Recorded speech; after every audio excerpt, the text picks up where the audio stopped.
Orang yang tidak rugi yakni orang yang mengerjakan amal soleh, senantiasa melaksanakan solat, senantiasa melaksanakan puasa, senantiasa melaksanakan infak, sedekah dan lain sebagainya.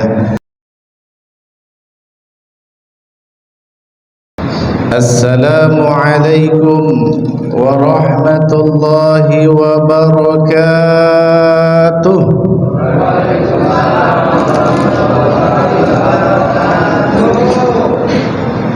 Alhamdulillahilladzi ja'ala Ramadan syahrul ibadah, syahrul Qur'an, syahrul mubarak, alladzi unzila fihi al-Qur'an hudan lin-nas wa bayyinatin minal huda wal furqan. Ashhadu an la ilaha illallah wa ashhadu anna Muhammadan abduhu wa rasuluh la nabiyya ba'dah. Allahumma salli ala sayyidina Muhammad wa ala alihi wa sahbihi ajma'in.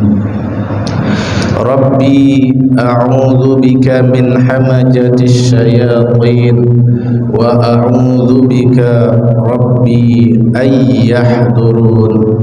Subhanaka la ilma lana illa ma 'allamtana innaka antal alimul hakim.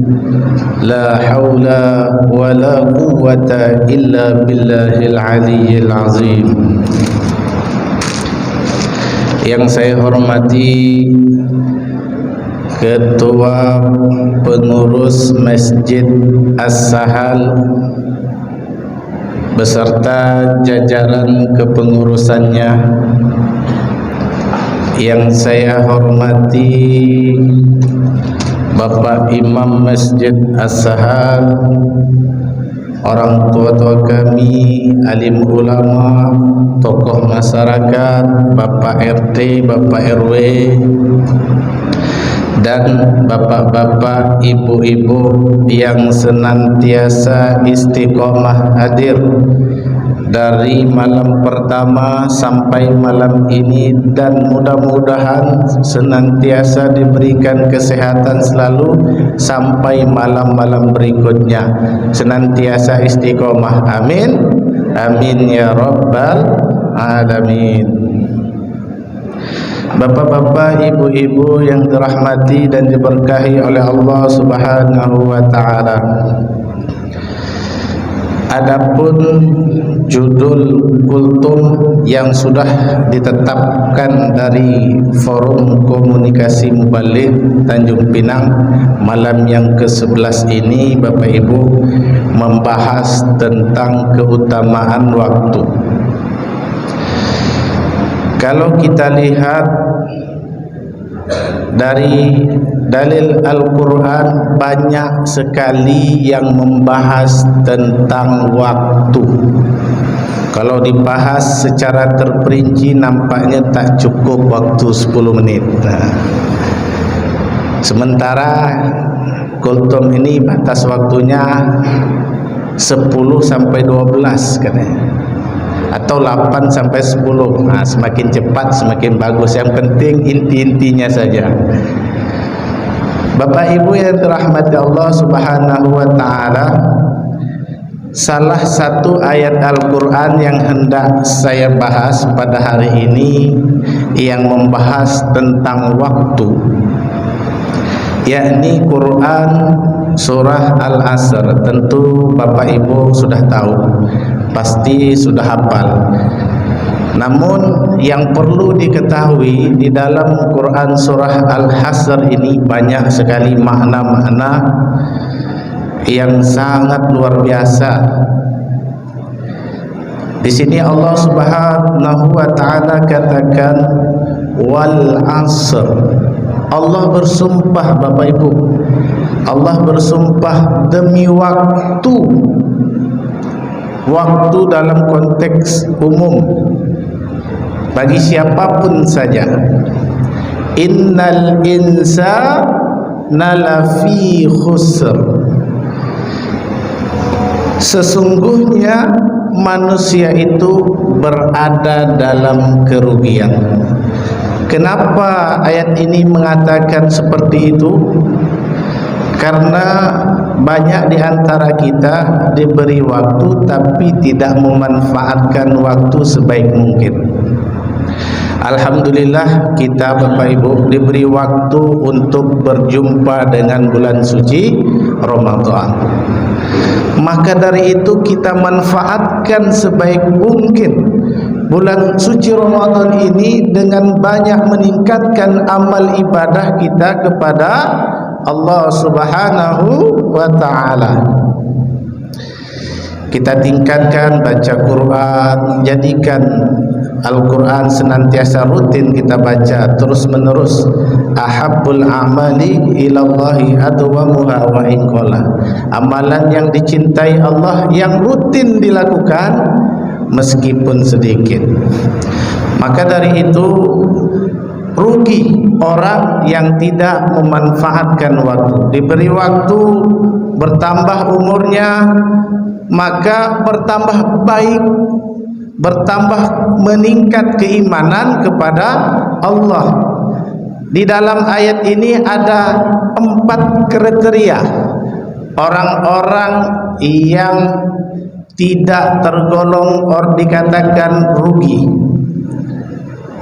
Disebutkan di ayat yang ketiga, illal ladzina amanu wa amilus solihati wa tawasau bil haqqi wa tawasau bis sabr wa tawasau bis sabr.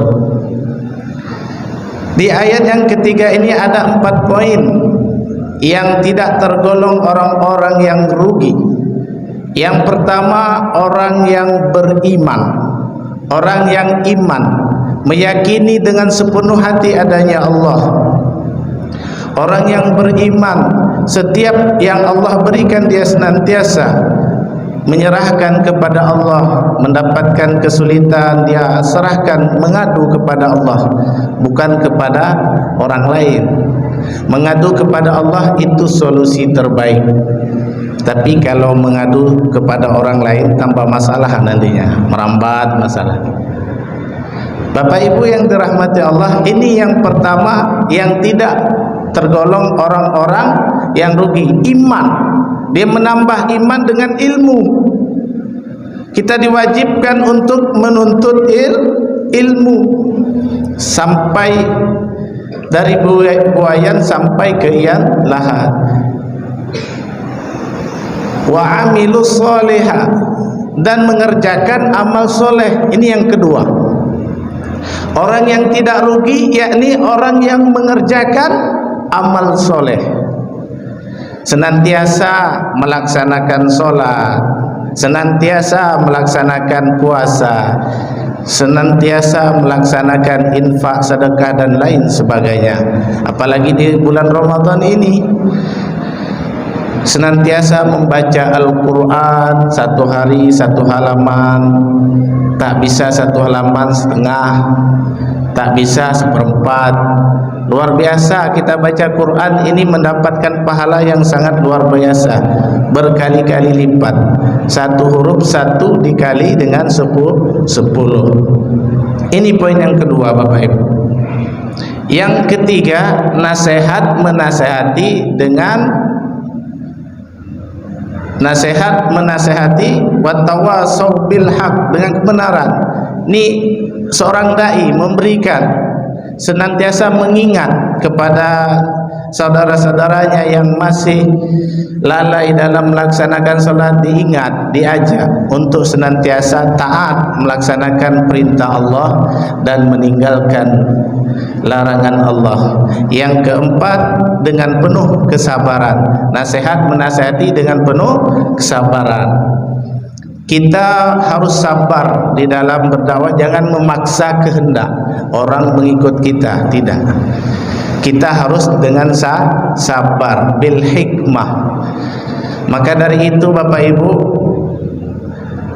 mari di bulan Ramadan yang penuh berkah ini kita diberikan kesempatan, kita memanfaatkan sebaik mungkin. Jangan sampai Ramadan tahun ke tahun sama aja seperti itu. Di awal-awal semangat, udah masuk 10 nih, udah banyak kurang saya tengok. Biasa banyak penuh, mudah-mudahan tetap senantiasa istiqomah dan selalu konsisten dalam melaksanakan ibadah kepada Allah, sehingga nantinya kita mendapatkan kematian husnul khotimah. Mudah-mudahan dengan kultum yang singkat ini, nampaknya sudah 10 menit itu saya lihat. Mudah-mudahan dengan apa yang disampaikan ini dapat bermanfaat dan dapat kita aplikasikan dalam kehidupan kita. Silap kata yang terucap dari lisan saya yang tak berkenan di hati Bapak Ibu, saya mohon maaf yang sebesar-besarnya. Wallahul muwaffiq ila abwaabit thoriq. Assalamualaikum warahmatullahi wabarakatuh.